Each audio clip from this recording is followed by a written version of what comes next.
When I was in college, I had a classmate and she was a witch. She practiced a pagan religion called Wicca, and she loved things that were dark and gloomy and evil and spooky.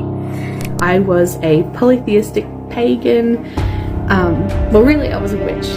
I was practicing witchcraft. I was a part of the occult.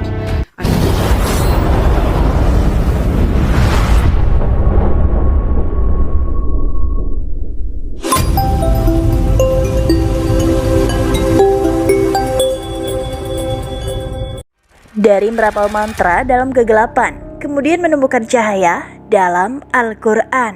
Apa yang membuat seorang penyihir meninggalkan semua yang pernah dia ketahui untuk Islam? Inilah kisah Abai, mantan penyihir yang menemukan jalan masuk Islam.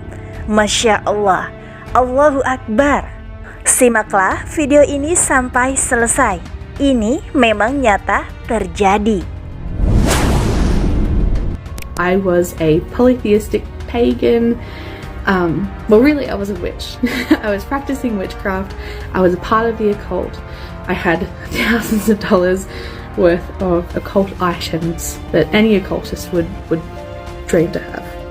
Kalimat itu saja sudah cukup untuk mengejutkan penonton. Bagaimana seorang penyihir menemukan jalan menuju Islam? Sekarang, mari kita perjelas. Ilmu sihir bukanlah lelucon. Dalam Islam, itu terkait dengan ilmu hitam. Dan kita semua tahu bahwa ini adalah salah satu kejahatan terbesar yang terselubung dan telah diperingatkan kepada kita. Tapi, entah bagaimana Abby menemukan jalan dari kegelapan itu menuju cahaya Islam. Dan bagian terliarnya, semua dimulai di TikTok. And of all places where I found Islam on TikTok. Ramadan TikTok, actually, of all places. Ya, Anda tidak salah dengar. Abby pertama kali menemukan Islam saat menelusuri TikTok. Dia ingin mengetahui tentang Ramadan. Satu video berubah menjadi lebih banyak lagi. Dan tak lama kemudian, dia tidak bisa mengabaikan daya tarik Islam. Meskipun dia mencoba menepisnya. Tetapi semakin dia belajar, semakin sulit untuk menyangkal kebenaran. Kemudian, buku Islam for Dummies. Ya, buku itulah yang memuncakkan rasa penasarannya dan membawanya semakin mendalami agama. Buku itu menuntunnya langsung ke Al-Quran dan dia menghabiskan seluruh 30 hari Ramadan untuk membacanya. Dan coba tebak, di setiap halaman membuat hatinya melunak. Dan kecintaannya pada Islam serta doa terus bertumbuh. Sebelum dia menyadarinya, Abby siap mengambil langkah besar berikutnya. Dia memutuskan untuk mengunjungi masjid dan sisanya hanyalah tinggal sejarah. Tapi tentu saja tidak ada perjalanan yang tanpa perjuangan. Tapi dia punya satu pertanyaan yang mengganggunya. Dan Imam menjawab pertanyaan itu dengan cara yang praktis. But the one question that I had that was bothering me, that was stuck with me, was how do I know that it's Allah subhanahu wa ta'ala, that He is the only one? And they didn't give me any long list of what I can do. They gave me this task to do, which was to speak to Allah subhanahu wa ta'ala myself, to speak to Him as if I'm a friend, to connect with Him, to give Him all of my troubles, all of my happiness, and I'll find Him. Seperti beberapa orang terpilih, dia menemukan jalan masuk Islam, meskipun dia seorang musyrik, untuk menunjukkan kepada kita upaya di balik keputusannya atas kehendak Allah untuk membiarkan dia masuk Islam. One thing that's special about the human being is that Allah gave us the freedom to make our own choices.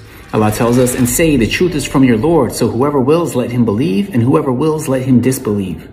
When I was in college, I had a classmate, and she was a witch. She practiced a pagan religion called Wicca, and she loved things that were dark and gloomy and evil and spooky. And when I told her about Islam, she said that she believed that it was the truth. She believed that Prophet Muhammad must have been a prophet, that the Quran was from Allah. But she said she would rather go to the hellfire in the hereafter than to change. She said she loved the life of this world and the way that she lived too much to change. Allah tells us, those are the ones who have bought the life of this world in exchange for the hereafter. So the punishment will not be lightened for them, nor will they be aided. Brothers and sisters, understand, some people, they knowingly choose misguidance. They choose evil over that which is good. They choose falsehood over the truth. Make sure that you make the right decision and choose the hereafter. Keputusan penyihir untuk pergi ke neraka daripada menerima Islam adalah contoh nyata dari kebutaan hati. Dia tahu beratnya apa yang telah dia praktikkan, tetapi memilih untuk tetap berada di jalur itu. Ini sungguh merupakan pengingat penting bahwa banyak orang kafir tetap bodoh, bahkan setelah mengetahui realitasnya. Dan itulah yang pada akhirnya merugikan mereka di kemudian hari.